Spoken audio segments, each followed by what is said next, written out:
Woo, the Rated R Radio Star is here for you. The Golden Stallion, of course. Oops, just hit the mic stand, or the mic arm. Well, a little bonus episode for you. Nothing more, just a bonus episode. If you're not, one of the major music fans that regularly listens to Sovryn Tech, well, this one isn't necessarily for you. But, with me, as a lot of people tell me, you never really know. Like, I could be talking about, what's the line from Superman the movie where Lex Luthor says, some people can look at the ingredients of the wrapper on the wrapper of chewing gum and discover the mysteries of the universe or something.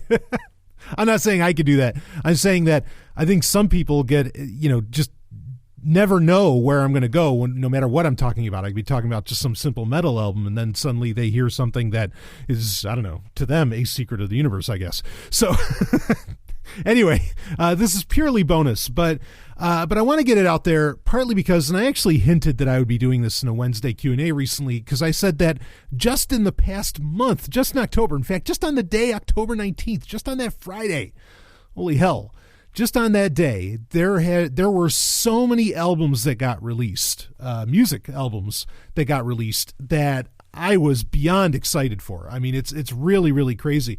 And in the interest of the ability to really talk about, first off, to cover all of those albums, because I could be talking about these albums. I mean, are there 50 some odd, 52 albums, right? 52 weeks in a year. Are there 52 albums that I could be discussing?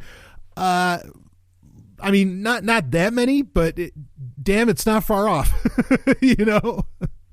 So, especially with everything that's come out in 2018. 2018 has really been a banner year for entertainment, in my opinion. Not so much movies, perhaps, but with just about everything else. It's been pretty amazing what's been coming out in the other mediums and so on.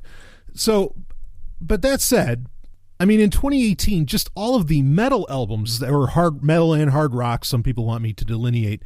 But anyway, just that has been crazy. I mean, it's really just almost countless. And actually some music that I've discovered as I've been collecting the 2018, various metal albums from various acts that have come out. Here's the thing. And I, like I said, I said this on a recent Wednesday Q&A, that I was going to have to do an episode where I covered just effectively a ton of albums of the week and get them knocked out, get them out of the way so that they're out there, because I'm the only person that'll fucking talk about them for some reason. I mean, I can't be the only one, because these albums do sell somewhat. I don't know, maybe Eddie Trunk, Eddie Trunk does have the sack to do it, but, maybe Eddie Trunk has the sack to talk about some of these albums. I mean, he does pretty much almost a daily show, that's all about hard rock and heavy metal. But, with that said, if I'm going to be able to talk about even just new releases, newer releases that had come out the previous week, or if I'm going to be able to even talk about other genres of music, I know when a lot of you like me to talk about synthwave and other various genres of music. The only way I'm going to be able to do that and still talk about every fucking album that I want to talk about that has come out, okay, and that I want to make you aware of, the only way that's going to happen is if I do some kind of supplemental Patreon episode, pure bonus, where I cover all of those albums. It's the only way it's going to happen. So with that in mind, I figured the best thing to do also is, because I had years ago, and I actually did an update in 2018 for this. I think I did either a part 3. Yeah, I guess it was a part 3. I did a series called You Need Metal, and there's part 1, part 2, and part 3. You can find all of them in the Patreon feed. Part 1 and part 2 originally came out years ago on the Sovryn Tech Prime feed, back when I used to do Sovryn Tech specials. And so to kind of fit in with that, I'm not going to do You Need Metal part 4, but let's call it You Need Metal Supplemental. And so all the albums I'm going to cover here are metal or hard rock. Just to get these all out of the way, because again, there's so fucking many. One I want to do for Album of the Week, just the other day, I don't even know if it officially came out yet, but you can certainly find it on the torrent sites. The box set, the big, 11, 12, 13 disc box set of Injustice for All by Metallica came out, which we were all waiting for that one, right? Because we're all wondering, okay, they've been remastering all their classic albums. Are they going to add in bass on the completely seemingly baseless, not B-A-S-E, but B-A-S-S, the baseless, a classic album, Injustice for All. I mean, it not having bass doesn't hurt, just how badass that fucking album is. Well, I'm going to save that for an actual album of the week. I'm not going to get into that on this episode because, honestly, I want to give it a full review, and I need to listen to all the live shows and all the demo discs that come with it. Like I said, it's like an 11-disc set. I mean, it's stupid, stupidly huge. So, but only a band like Metallica could do that, where every album that they re-release can be an 11-disc set. Admittedly, I can't wait for, and I know I'm weird in this, I am a much bigger fan of later Metallica than I am earlier Metallica. Now, it's kind of like how I am with Kiss, right? Like, I like Kiss with makeup and without. I like them without makeup a whole hell of a lot more. But then at the same time, it, like, within the realm of Kiss, it doesn't really matter because their makeup, when they have makeup on, is still eons better than most anything that anybody else does. Same with Metallica. Okay, I like their, when they cut their hair, significantly better. Once they got into Load and Reload and even Saint Anger, I love Saint Anger. Death Magnetic and going on from there. Even when they, like, I like that material a lot better than I like, their earlier stuff, Ride the Lightning and, Kill 'Em All and so on. But that said, Ride the Lightning and Kill 'Em All and Master of Puppets, and Justice for All are eons better than most of what anybody else puts out there. So it's kind of relative. You get my point? Is that, sure, I can say that I like this. I like one phase of the band significantly better than the other, but still those other albums are infinitely better than most of what anybody else bothers to put out. So it's not really an insult. It's still saying it's some of the greatest music ever made, right? But anyway, all of this is to say, is that the only way I'm going to be able to talk about all these albums is if I do a little episode, and I want to try and keep this pretty short, okay? I really, really do, because this is total bonus, okay? And it's supplemental, and I just want to be able to get all these out there. That way there's, we can continue with albums of the week, as I normally would, but also give justice to, the incredible work that has come out even in just the past month, or, maybe even some stuff that maybe I didn't get to cover over even recent years, but also really throughout 2018, because there have been some fucking doozies, let me tell you, and I mean some fucking doozies. They are phenomenal. So heavy metal, as I've said this many times, that is that if soundtracks, as in scores, instrumental, John Williams, Jerry Goldsmith, Basil Polderi, so on. Okay, if that was a actual genre of music, that would be my favorite genre of music. Aside from that, okay, now I listen to all kinds of music. Hell, I listen to Britney Spears like there's no tomorrow. You have no idea. Okay, I mean, I really fucking do. Femme Fatale, best album. But, besides that, besides those soundtracks, my favorite type of music, and certainly what I identify, I guess, most openly with, is being a metalhead. I listen to metal and hard rock all the time. Particularly, I'll tell you, when I am working out, when I'm feeling the caress of steel, as it were, and that's the way that I like to think about it. That, the iron and I have the weights, we have a very real symbiotic relationship, I think. And, the push and pull, when I'm making that happen, I like to have some heavy metal going. And, there's actually, I think it was out of Harvard, there is research, I don't want to say scientific proof, but there is research that, suggests that actually listening to music that pumps you up, gets you excited and so on. And certainly, some heavy metal, especially with some good thrashing of the guitar, can actually get you that final rep, or those final few reps, or that last set, or get you going that last 5 minutes of cardio.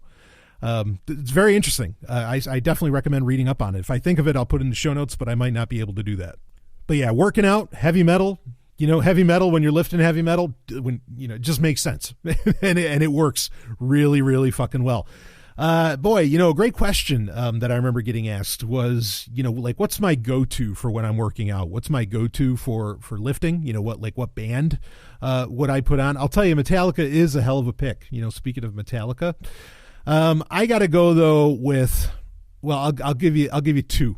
Okay. Motorhead as far as like, even though Motorhead doesn't want to consider itself, and Lemmy, rest in peace. Oy, how dare I say the name of God wrong? Lemmy, rest in peace. But Motorhead, even though they want to consider themselves, they call themselves a blues band. Okay, well then, Satan bless the blues, baby. Motorhead is an easy pick for me, but I'll tell you, Stan Bush.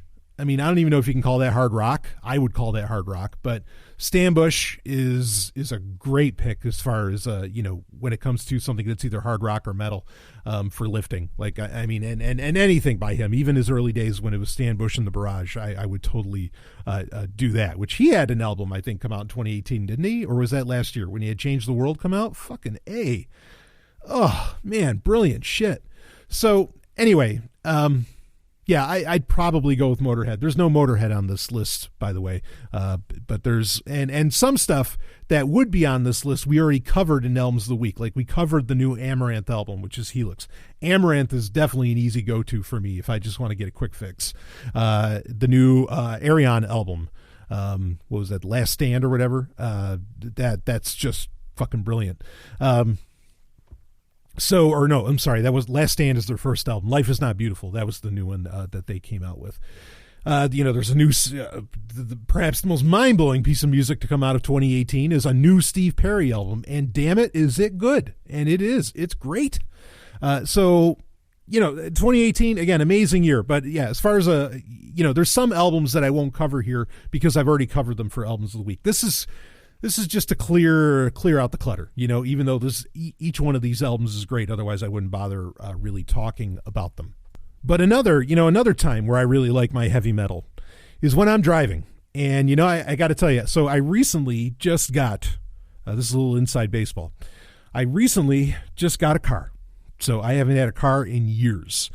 Been more than happy, rolling around with Stephanie, in her vehicle. But I just recently got a car, and actually, thanks to Sovryn Tech's own Pixel, to Paige Peterson, she got me the hookup, and I am driving around in a very, very nice 2007 Jeep Grand Cherokee, and what a time that is. And I like to certainly put on the metal when I'm driving, and it's triple black too. Like Paige totally knew. She keeps saying it to me. She's like, Brian, this is your car. Like you have to have this, and everything, the wheels are, the rims are black and everything, the whole thing, like everything's just black. It's black as night, and it looks awesome. So anyway, yeah, thanks of course to Paige for that. And, and so on. So for helping me out, give me the hookup on that. Yeah. So, all right. Let's get into the metal. Like I said, when you're driving, some of this is really, really great for driving. But let's start breaking it down. And I'm going to start off with something that didn't actually come out in 2018, but I found out about it while I was going through music for 2018. So here's an interesting thing to do. Okay. Granted, I don't always buy my music. Just putting that out there. I mean, I don't know who makes the kind of money that could buy all this metal, but some I will. Like I said, Steve Perry, I bought it, because I want Steve Perry to know. I want the market signal out there. But honestly, a lot of these albums will never be a big deal outside of either Canada, and I mean that, Canada, Japan, or Europe in general. In America, American sales, they barely even count them, if they'll even sell some of these albums in America. In fact, I mentioned it, I think, on this past Wednesday Q&A, that like Dragon Force. Hell, I have my Dragon Force wristband on right now. I have a Dragon Force scarf. I'm not kidding. I have a Dragon Force scarf. I've had it for years. I love this band. They are the band actually that I go to when I want to talk about Torrents. But anyway, they came out with an album. They did a re-release back in April of this year of what was it? Oh yeah, The Power Within, and they call it Repowered Within. Never released in America. Not officially anyway. Never released. So what do you do about that? I mean, obviously you torrent it, but again, the point being is that a lot of these bands, they don't they don't count on American sales. So, I don't always feel so bad about it because they often don't even offer their albums here. Great. Or whatever, or the fucking whole thing with Japanese editions and them getting bonus tracks. That's a whole other thing, a whole other story I've talked about in countless episodes in the past. So we're not going to get into that here. But anyway, I wanted to get, for the first album that I want to bring up, this is from 2014. And I just found out about it, and I am so pissed off that I just found out about it because we're going into 2019, and this band hasn't released another album. They had the one. It's like they're a one and done, and I am really sad about that because I would have bought their album back in 2014 to, send them the market signal and let them know, holy shit, you're doing you're delivering the goods here. This is a brilliant, brilliant little album, and the band is Loud Lion. Okay, Loud Lion, which that's a great band name because this is very much a lot of what I'm going to talk about fits into the melodic rock or what some people want to call hair metal and so on. But of course, it's modern. 2014, is that not modern? But anyway, Loud Lion. So they had an album in 2014. It was called Die Tough. And it's their only album as far as I can tell. And what a shame because this band is, the album Die Tough is probably the best Def Leppard album that Def Leppard never made. That's the only way I can describe it. This guy, and that's the other hard part too, is like even trying to find information on like these band members and everything. That's the nature of, the internet now, right? Is like anybody can, and computers in general, is that, the tools to make a lot of this content, to be a creative, has really been democratized, right? Look at what I'm able to make a podcast with. So it's pretty, it's amazing. But yeah, you don't know anything about any of these singers or any of the band members. You really got to dig deep, and I don't necessarily always have time for that. I'd love to know more about this band. I wish they would do more music. It's a good bet they're never going to, but fucking A, the lead singer sounds like Joe Elliott. He sounds just like Joe Elliott. It's creepy. And no doubt about it, the opening song is Love Will Break Your Heart. This album feels like its tongue is well in cheek. Okay. Now, it's not Steel Panther. Like where Steel Panther is clearly a almost comedic act, right? They're making a mockery, even though it's kind of respectful, they're making a mockery of, that 80s style of metal. Loud Lion is not at that level, but they seem self-aware of kind of like a great action movie when it knows that it's being kind of ridiculous with its action. That's how I feel about Loud Lion with their album Die Tough. Even like the lyrics are a little ridiculous, like Love Will Break Your Heart and so on. Like the songs don't seem to be taking themselves too seriously. The second track is Lion's Den. Third track is Lion Eyes, which would have been an awesome, if they did a sequel album, if they sound so much like Def Leppard, so many Def Leppard albums end with, the names of the albums end with IZE, right? Adrenalize and so on. It would have been fantastic if they had one called Lion Eyes, but they don't. Not a lot of the men with the IZE, but it's kind of a thing. So anyway, yeah. So but then the third track is Lion Eyes, but it's lion and then eyes, like your two eyes, and there's a bunch of other, Dawn of the Dead, Sunset Slip. The further you go down the album, the first 4 songs or so are fantastic, and they really, really like. To the point, it's just approaching that place where you can tell where maybe they are copying some of Def Leppard's cues, like actual notes, a little too closely. Like it sounds a little too much like a certain Def Leppard song or so on. They're just approaching that place where that's a thing. Okay. But that said, yeah, like I told you, this is the best Def Leppard album that Def Leppard never did. And not to say Def Leppard is lost a step. They had, 2 years ago, they had their self-titled album come out, Def Leppard. And that was fantastic. That was a brilliant fucking album. But this Die Tough by Loud Lion, that's a Def Leppard album. Again, tongue a bit in cheek, but it works. It really, really works. And I know I'm kind of cheating at the beginning here because I said I'm going to be talking about albums that recently got released, and this came out in 2014, but I got to talk about it. You know, if I don't talk about it now, I don't know whenever the fuck it's going to get talked about. So we're bringing it up, but yeah, give this baby a listen. Find it. It is totally, totally fucking worth it. This one I might not have found on torrent sites, but I'm going to give you actually a little something here. I'm going to give you a site you can check out that might help you out. Okay, and it's called getmetal.club. Just get metal, that's the URL, getmetal.club instead of .com, .club. And that might help you out with getting your hands on some of this great, some of this real hotness, quite frankly. So yeah, once again, Loud Lion, Die Tough, masterpiece. You know, like really, I was like grinning listening to it because it just felt right, you know? It's like, oh yeah, now that's the Def Leppard sound. And I'm a huge Def Leppard fan. I mean, I have been forever.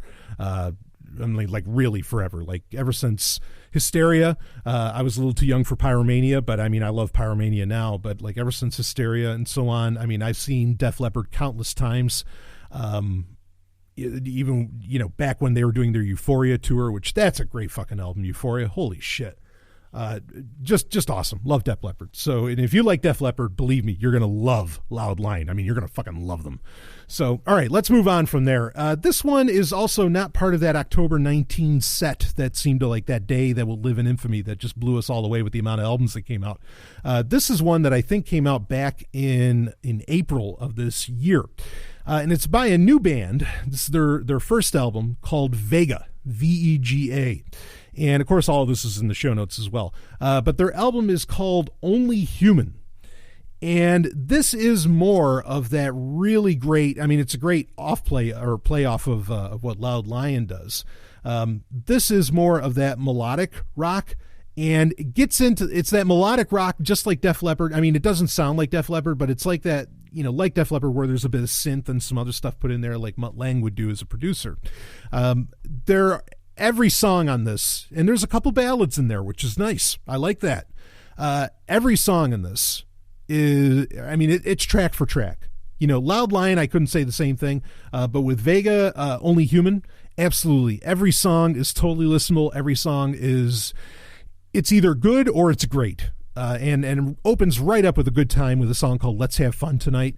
And it just keeps going. Worth Dying For, Last Man Standing. And, you know, the ballads don't sound out of place. Like I complained about that with Amaranth's Helix, that a couple of songs really slowed down the pace in an unfortunate way. That does not happen at all with Vega's opening act, which is, again, the album Only Human. The title track is also very good, or is also, you know, like really enjoyable. And the lyrics got a little something to it, too. Like the lyrics are, you know, have some meat. As to where with a lot of times when you get bands, there's like bands like was a Hard Action or Crazy Licks and some of these other ones that are copying that 80s sound, but their lyrics don't have a whole lot going for them. I mean, which, whatever, you know, I'm not saying lyrics have to have something going for them. Like Motley Crue, their lyrics never had much of anything going for them, but that doesn't matter. It was all about the attitude, you know? So I get it. There can be something to the attitude, but you do notice when the lyrics are actually telling you something or actually giving you something. And I feel like with Vega, you actually get that. This is probably, if I were to say what's the best new band of 2018, I'd probably hand it over to Vega. Not that there was a whole ton of new bands in 2018, but Vega was, you know, had an initial outing with Only Human, and I think it's brilliant. So you really, this is one that I missed, that I didn't notice when it first came out. So you want to hit that up. But Vega, Only Human, brilliant new album as far as that goes. So let's move on to another one here. So here's a band from Norway. They've been around for a little while. I think this is either their third or fourth album. And this is more of a power metal act, and, you know, where their music is some kind of fantastical events or something. But it's Guardians of Time, and a really, really solid band. And just to give you a taste of, you know, like what, where this power metal band is going. First track, Tearing Up the World, badass track. Next song is Raise the Eagle. Next song is Will Bring War. Song after that is Burning of Rome. Song after that's Kingdom Come. Then Valhalla Waits. you get where they're going with this. Okay. They're really playing into that whole, like, either Rome or Viking or, that more fantastical and historical aspects that a lot of power metal bands will get into. A lot of times those kind of bands will, a lot of people kind of consider them a joke or something. Sometimes they're being very serious in how they write about this stuff. I don't know why we don't take that sort of thing seriously anymore, because Judas Priest and like Iron Maiden, they'd write about those kind of subjects, historical subjects, all the time, and everybody took their shit as serious as a heart attack, and they didn't consider it a joke. So I don't know why it's seen as a joke now, other than, I think humanity now in general is a joke, and certainly like Americans and their complete lack of taste is a pretty bad joke. That's why a lot of these bands, again, they'll only release their albums in Europe, and it's a shame because we're missing out on, Americans in general. Not that they really go to the music store anymore, and maybe they're on Spotify, I don't know, but otherwise you're missing out on some of the best shit in the world and some of the best stuff ever done. I'm not saying Guardians of Time are one of the best bands ever. They're not even close, but they do have, it's a really solid outing if you need more power metal in your life, and who the fuck doesn't? Or at least, well, I know I do. So Guardians of Time, Tearing Up the World, that's a new release for 2018. Really, really solid. If you're into that kind of power metal, and based on the title tracks, you know what you're getting. So let's go to another album. In fact, in this case, let's go to one that is really a re-release, kind of like the aforementioned Injustice for All from Metallica. This is the re-release of one of my favorite bands. Pretty much the first concert, I'll say, or metal concert that I went to.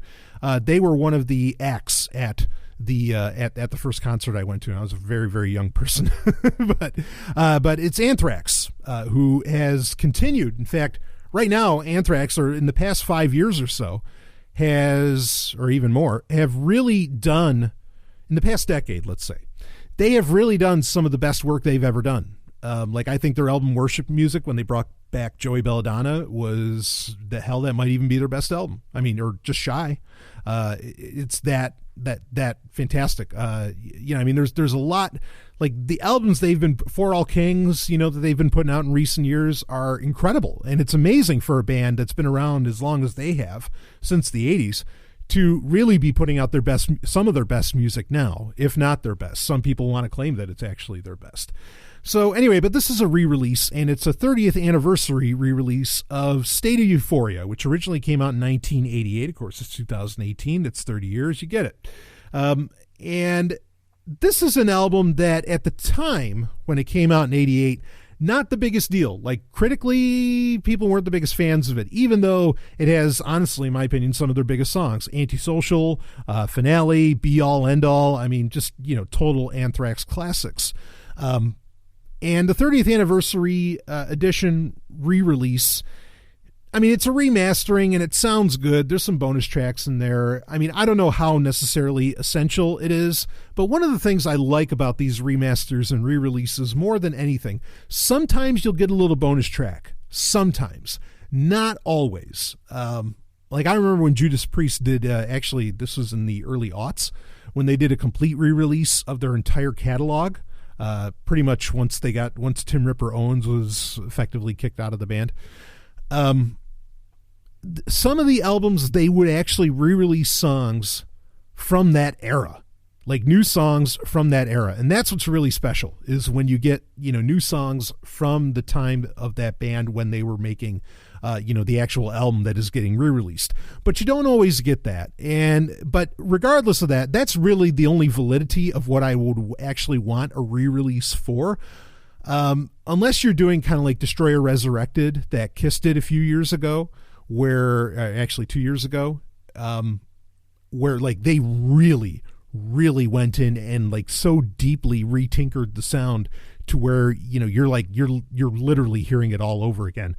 But most remasters aren't even at that level. But the point I'm getting at is, the thing I do like about remasters is that, if anything, it puts the CD or the album, download, whatever, however you get it, it puts it back at the on the front shelf, and it gives people a chance, like it reintroduces them perhaps, or it gives you the opportunity to listen to it again. And that's really what State of Euphoria, the remaster, did for me, is that it gave me the opportunity to just listen to what I think is a brilliant album. I mean, and its follow-up is great too, Persistence of Time, but to listen to State of Euphoria again was really, really enjoyable. So if it's been a while since you dusted off an Anthrax album, I think this is a good place to start. And the remastering's fine. Like, I mean, it does sound, it definitely has a good, cleaner, harder sound. But at the same time, like, it didn't necessarily need it, and it's not to the level of, say, like I said, Destroyer Resurrected, which really Kiss's Destroyer Resurrected from 2016. If you want to know what a remaster should sound like, that's the template. Okay, of what a remaster should be, and it's very rare that we ever get anything remotely, and I mean fucking remotely like that. Very, very rare that we do.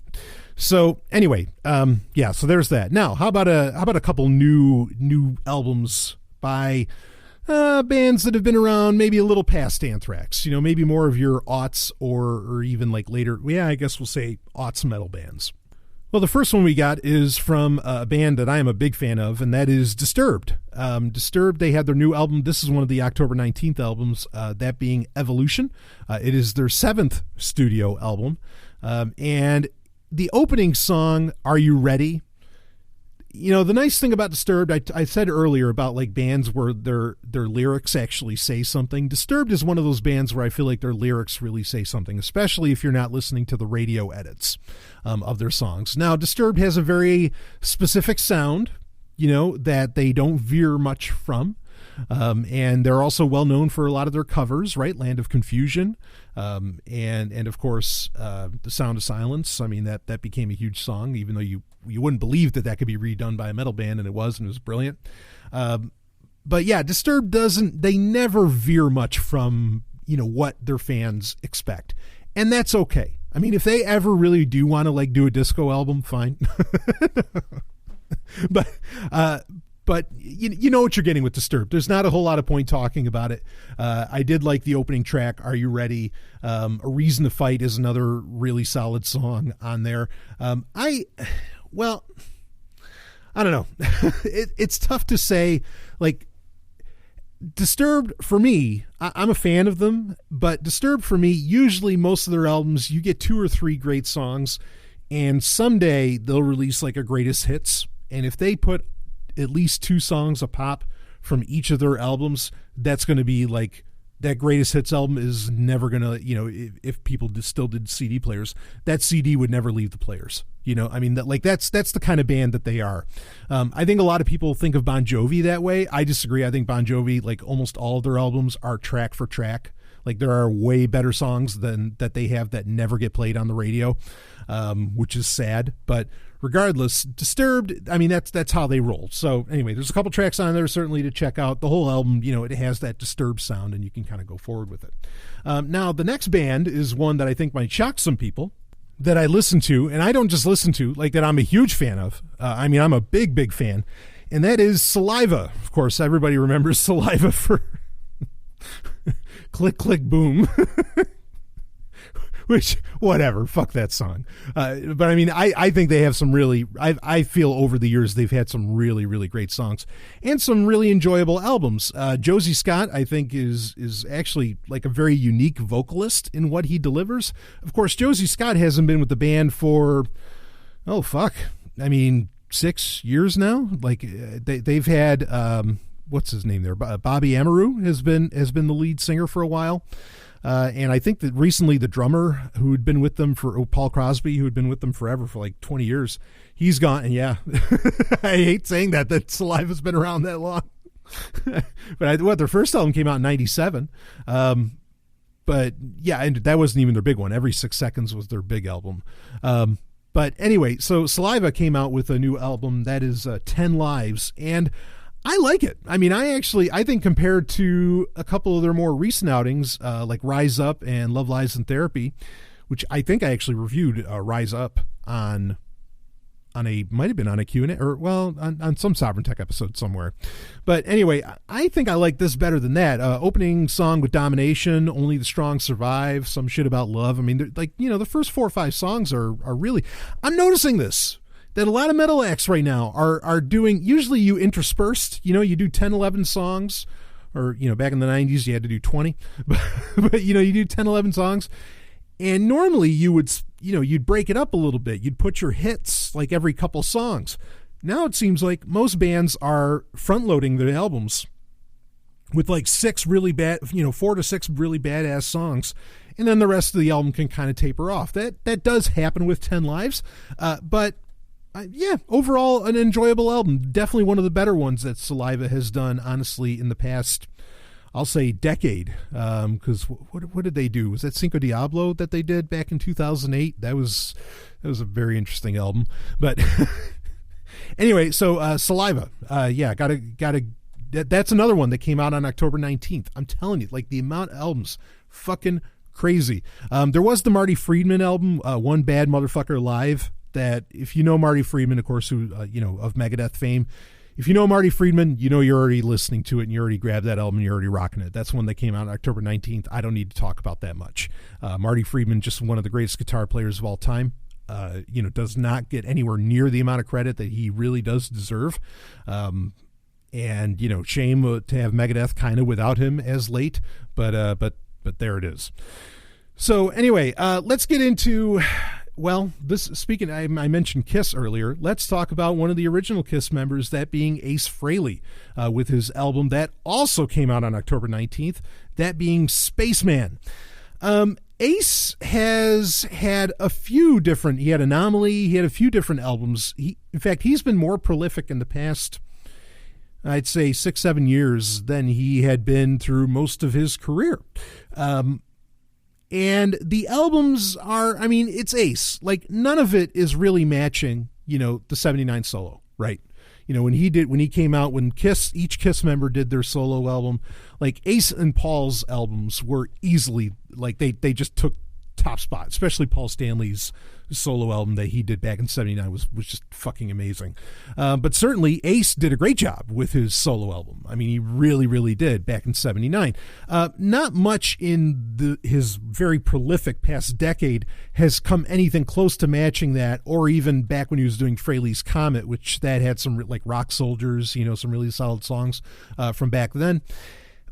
But it's not bad. It's fun. It's fun music, and how Ace sings, which most people didn't expect Ace to do so well as far as singing, but then you get into, 2000 Man and so on, back when he was with Kiss, and you go, holy shit, wow, this guy actually has this very unique voice. You can hear his age, and I don't know if anyone's really helping him write all this stuff, but he's putting it down, he's putting it out there, and it's really cool just to like buy a new Ace Frehley album, quite frankly. So none of the songs really like stand out for me, but if you like Ace's sound, you know how it goes, and it sounds like that. So, but it's not bad, it's not great, but it's also nowhere near remotely bad, as to where there are genuine stinkers that come out, by modern bands, or not by modern bands, but by modern bands and by bands that have been around for a good long while. Where a new album will come out and and you just go, whoa, wait, what the fuck was that? But with Ace, you don't do that. You're just like, yeah, that's Ace, and it's there and it's good. So anyway, let's get on to another album here, and this one is from a guy that I am just a huge fan of wherever he lands, and he's very much one of those. He almost feels like one of those singers for hire, but he's just a huge deal. You don't know it, you wouldn't know it in America. But like in Russia, deal with it, folks. You do realize Russians are human beings, right? In Russia, this guy's massive. He's a god over there. I think he's a fucking god, and I'm over here. But we're talking about Joe Lynn Turner. Joe Lynn Turner would be best known, of course, for his time in the band Rainbow, with Richie Blackmore and so on. That just tells you how long he's been around. Of course, he would also do incredible work and some of the best work with Yngwie Malmsteen. Really, the song Paradise, This Could Be Paradise, fuck yes. Or This Feels Like Paradise. And let's see. He did actually my favorite Deep Purple album. He was on that, Slaves and Masters, from I guess it was 93 when that came out. And this guy's all over the place. Joe Lynn Turner, he pops up wherever, and he just has one of those golden voices. And the guy is still, alive and kicking. I mean, like, really. And a few years ago, back over a decade ago, back in 2006, I think was when their first album came out, he started a little hard rock project called Sunstorm. First couple albums, the production values weren't exactly there. But I don't know if either, some record company somewhere, maybe in Russia, started to take it seriously and gave them like a real producer and studio or whatever. I'm not knocking their first couple albums. I think Sunstorm stuff is largely great. But they definitely got significantly better over time. In fact, their last album, which came out in 2016, Edge of Tomorrow, I thought was brilliant and actually charted, honestly. And their newest album, Road to Hell, is another, maybe their best one so far. I really, really dug it. It opens right up with Only the Good Will Survive, then the title track, Road to Hell, then On the Edge. This is another one where it feels like bands are really front-loading the album with like 4 or 5 great songs. And, then it kind of peters out a little bit. But Joe Lynn Turner's voice is just so classic. You can't help but listen to the whole damn thing. So I've listened to this album probably 3-4 times over now. Of course, I am such a huge fan of Joe Lynn Turner, especially. I mean, Joe Lynn Turner's a big deal in Russia because he was in Deep Purple. Now for me, as I've said many times, whenever I talk about heavy metal, there's a saying in heavy metal that it says a lot about who you are depending upon which of the metal gods you worship more. Meaning, are you a bigger fan of Zeppelin, Sabbath, or Purple? Which one? One of the three. Now, I'm a Purple guy. I'm totally a Deep Purple guy all the way. I mean, Perfect Strangers. I mean, you go down the list of the albums. I mean, to say nothing of, back when David Coverdale was running things, and so on, or, Ian Gillan, whatever. But fuck, I love Purple. Even their last album that they did was fantastic. And they're hanging up their hats, unfortunately.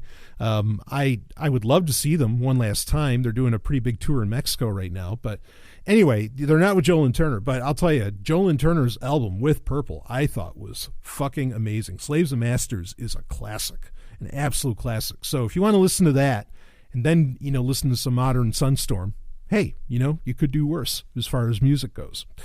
So really, really enjoying Road to Hell. I think that just maybe Sunstorm's best album to date.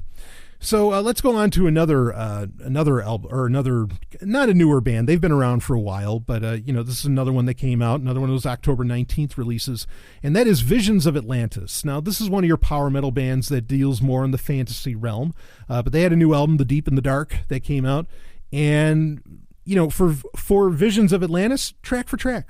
You can listen to the whole thing and just have a great time listening to it. It's that style of power metal. You know what you're getting when a band is called Visions of Atlantis, and it works. Like I really think it works, and not their best, not necessarily the best stuff I've heard from them, but I listened to the album straight through in a workout, and I had a great time, and it certainly got me through Arms Day, and that's what matters. So. Visions of Atlantis, their new one, The Deep and the Dark, totally worthwhile. Sirenia, here's another one. I want to try and wrap this up, but again, this just goes to show you how much shit came out. Sirenia, which, just talk about her golden voice. What a great band that has been around also for a while. They just came out with a new album, Arcane Astral Aeons. Another brilliant release, and with Sirenia, you get a little bit of everything. You get a little clean, you get a little guttural vocals and so on, and their lead singer, she's brilliant, what she pulls off. So, if you're a fan of Sirenia, the score, you definitely want to check that out.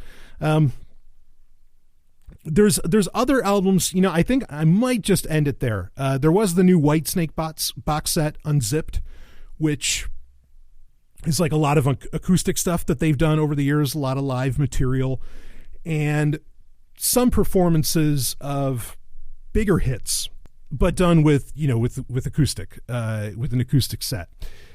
Well worthwhile. It's like 3 or 4 discs. I listened to the whole thing straight through. Anytime Whitesnake comes out with something, I am all over it. I loved the Purple album that they did. That was totally worthwhile.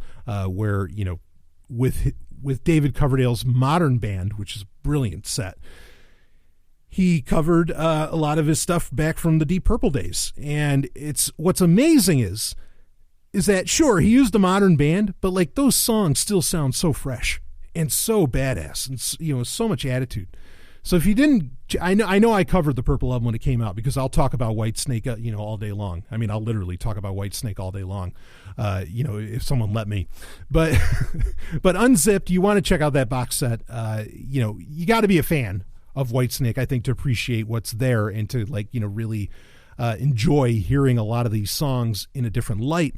But very worthwhile, you know, if you're a fan of them. And some of it comes off surprisingly a bit sexier than I expected, you know, as to where, like, you think Slow and Easy is already, you know, this incredibly sexy song. Well, it can get a little sexier, but you got to listen to Unzip to find out about that. Boy, is there any, let me look.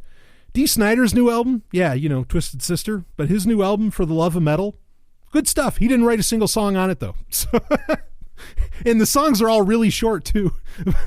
But I enjoyed that. You know, I think it's worth mentioning. It's worth putting out there. But yeah, For the Love of Metal. He actually, the guy that did it for him, I keep forgetting his name, but he's the lead singer for Hatebreed of all things. Who the guy just has tremendous fucking taste.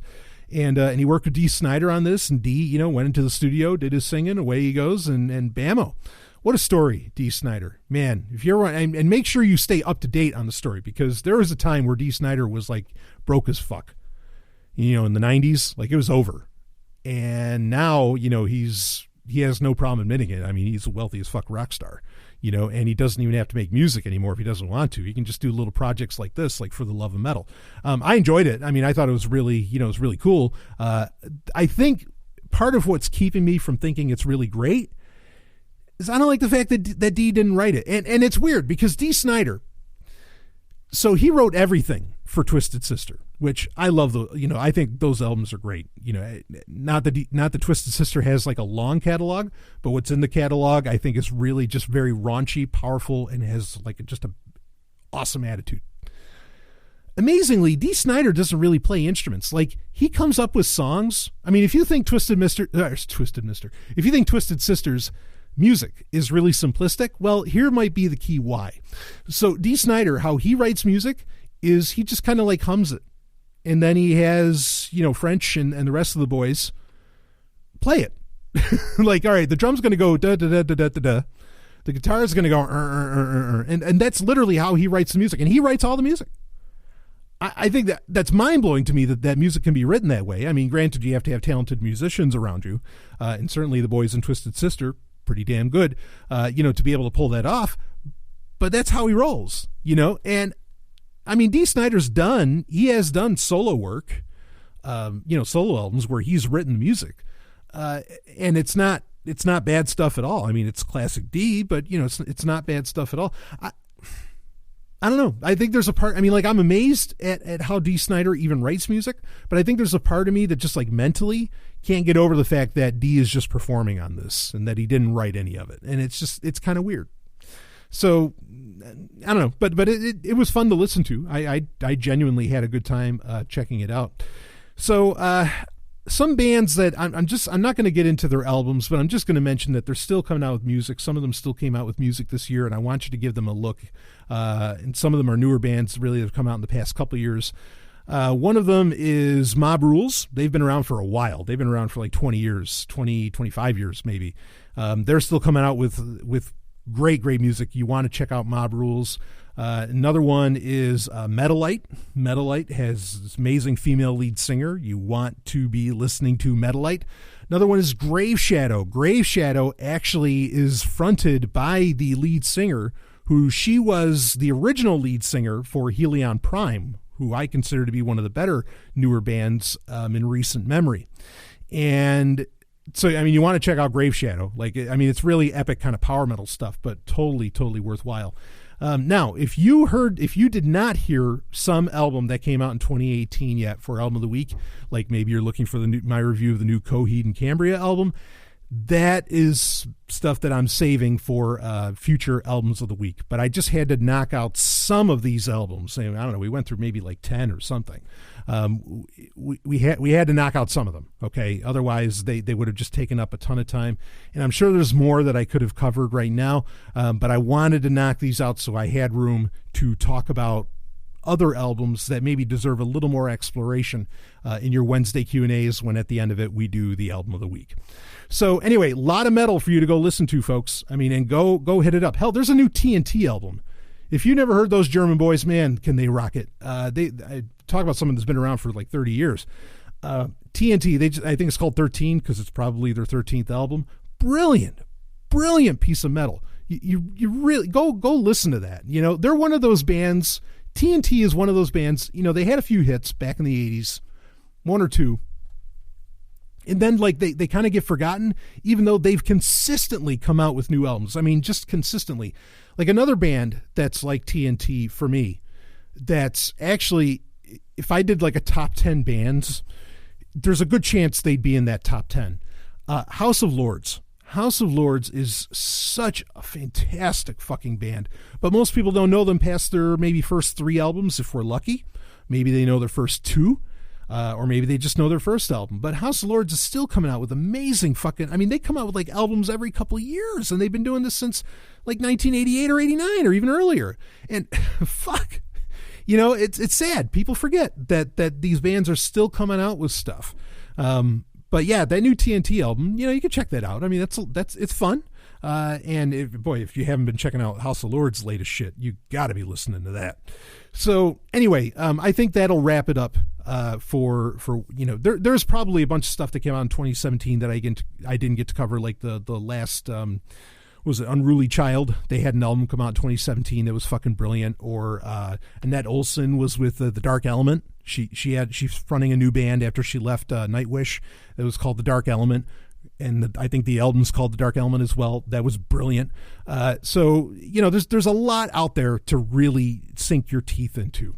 So, and it took me all of 50 minutes to talk about some of it. So anyway, we'll wrap this up. And I think, is this Patreon episode 299? That means Patreon episode 300 is coming up also. I don't think I talked about this at the beginning of the show. Episode 300 of Sovryn Tech Prime will be coming out, but it's going to come out when it's done. Okay, it's going to come out when it's done. That's how I'm going to put it to you, because I want to make sure that this is done right. And sometimes it takes a little while. But once episode 300 is out, we'll be back to our usual, you know, every Saturday, or maybe I'll switch the day to Sunday, which I've hinted at recently. But every week, you know, like on a very specific day, 99% of the time, you're going to get it on that day. So anyway, all right, that's it really for this little, again, total bonus episode. You Need Metal Supplemental. How about that? It's like a captain's log, but it's supplemental. And get lifting, get driving, put on that metal while you do it. Chase that greatness, make it happen, be happy. I'll see you on the other side. Woo!